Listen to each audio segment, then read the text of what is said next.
The 14 Things You Need to Know, Part 3. It's not unlike any trilogy, because it's going to be a trilogy. We're not going to 4, we're staying at 3. Because if we had not gone on with the Star Wars series, it might have been better. Jar Jar Binks, that's all I have to say. The next item, element of threat, something at stake. What I mean by this is that any of your writing has to have some underlying element of threat and something at stake. And what we mean by that is that there needs to be some element that there is something to lose, that there is some undercurrent of meaning that's going on. As a matter of fact, if you refer back to, you know what, I may repeat myself and talk about this in another video, but this is about the best example I can use, maybe, at the moment. The Murder of Two Men by a Kid Wearing Lemon-Colored Gloves. I think I got the title right. And then it's the wait, wait, wait, wait, wait, wait, and it goes on. Now, it has everything to do with the title of that poem, number 1. Number 2, that title gives that poem its element of threat. Because you have the whole idea within the title that here's this whole murderous situation by this kid, and notice the specificity of detail, wearing lemon-colored gloves. You can see it, and you remember it. At least I remember it. This is what's important about that piece. If the title were anything else, it may not have the same significance or the same element of threat. If the title were Crossing the Street, wait, wait, wait, wait, wait, wait, wait, wait, wait, now. You would probably think, you know what, that's pretty lame. But because it's The Murder of Two Men by a Kid Wearing Lemon-Colored Gloves, there's an element of threat. Does that make sense? I hope so. We'll talk about it more as we go along. Do what is right for the writing. Do everything for a reason.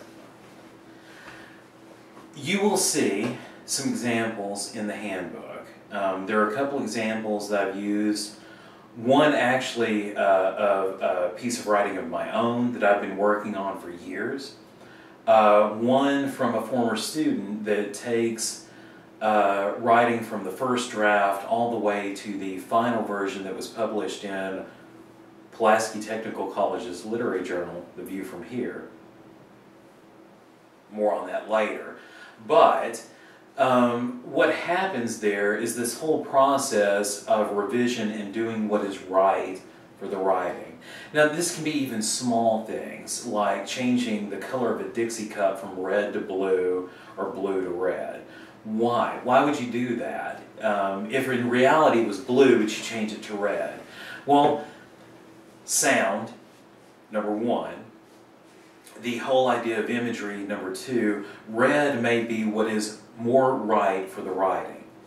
Now, you will see in fiction, just to use another example, if you are sitting down, you're writing a short story, and you draw from your own life, as we often do, and say you have 7 brothers and sisters in reality.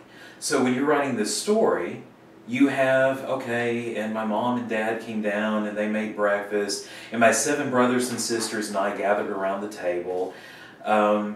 And then I went to the living room and my sister, you know, pulled me aside and we started talking and whatever. Well, what I will suggest, possibly, if those 7 brothers and sisters are not important to the story as a whole, cut them. Now you will say, but wait, in reality, I have 7 brothers and sisters. That's great. But for what is right for the writing of the story, you may only need 1 sister to serve as the confidant for your main character to get whatever needs to be getting at to drive the story forward. I hope that makes sense. Do what's right for the writing. This means making a lot of choices and making a lot of edits and making potentially a lot of changes. Now we're going to get to that here in the last point in 2 seconds, but keep always in mind that what we're striving to do, at least what I hope we're all striving to do, is to do what is right for the writing and make the best writing possible. Well, and I should follow up, do everything for a reason. Let's take poetry, for example. If you start to indent your lines, as an example, and if I had a whiteboard, I'd do some random things, pretend I'm now a whiteboard. If your first line is here, you indent your second line, you indent your third line, you indent your fourth line, and then you have a stanza break. And then you start back here, and do. You pose the question, why are you doing that? You need to have a reason. If you can justify it and explain it, you're good.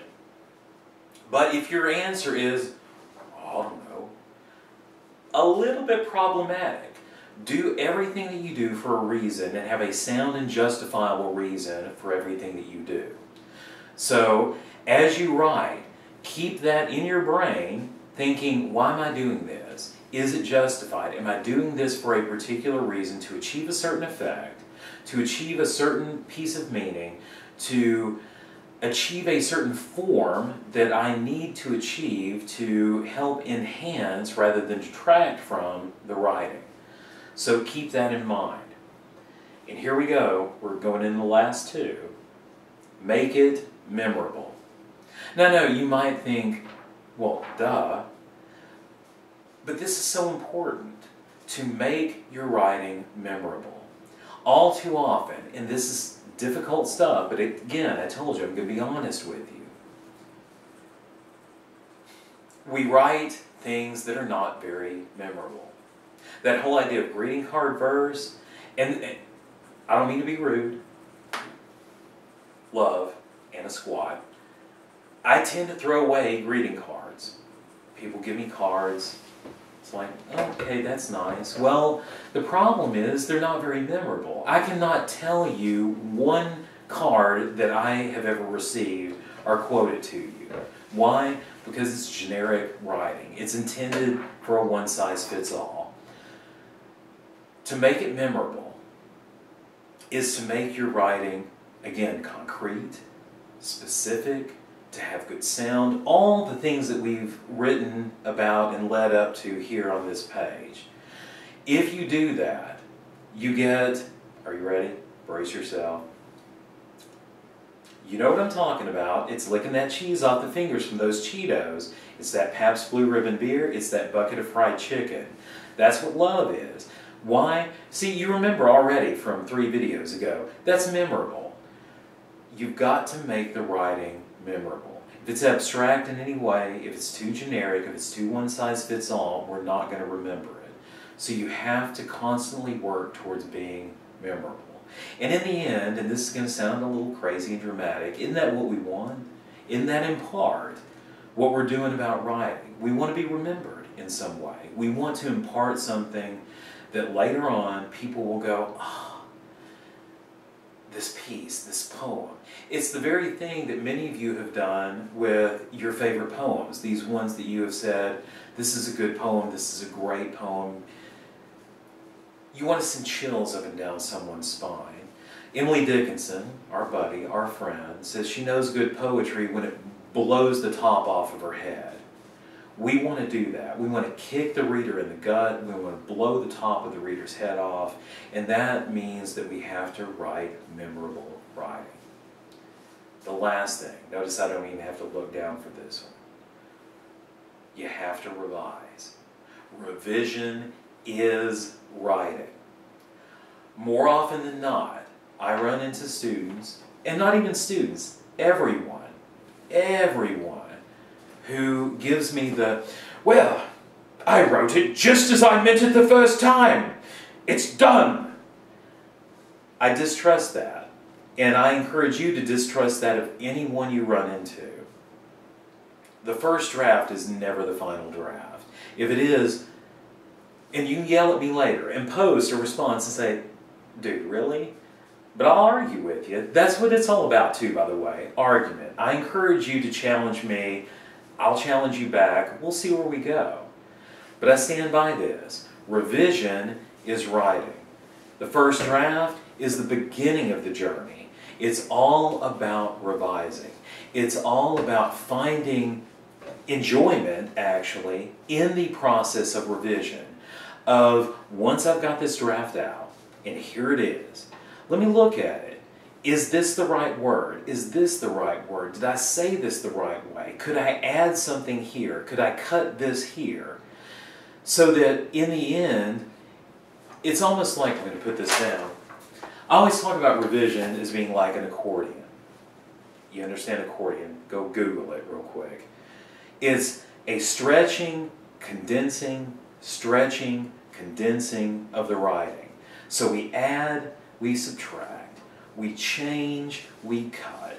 And we go through this process with the hope that in the end, after we have gone through the draft again and again and again, and sometimes it may take many, many revisions, we get to a point where we say, this is it.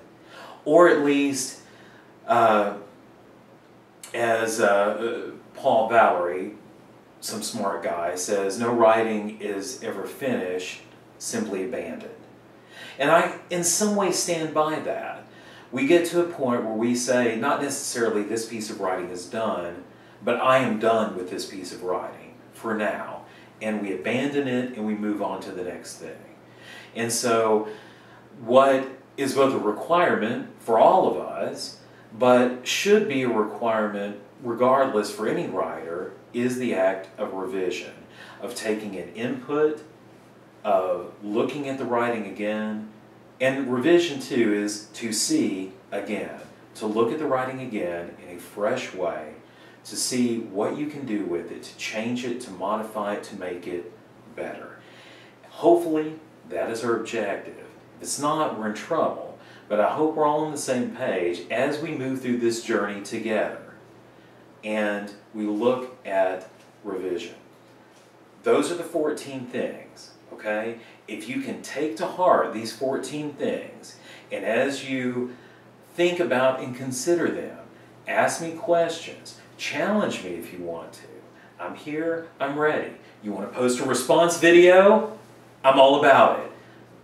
It'll be strange and exciting, but what I want to do is I want to have this continuing, ongoing conversation about these 14 things, and we will.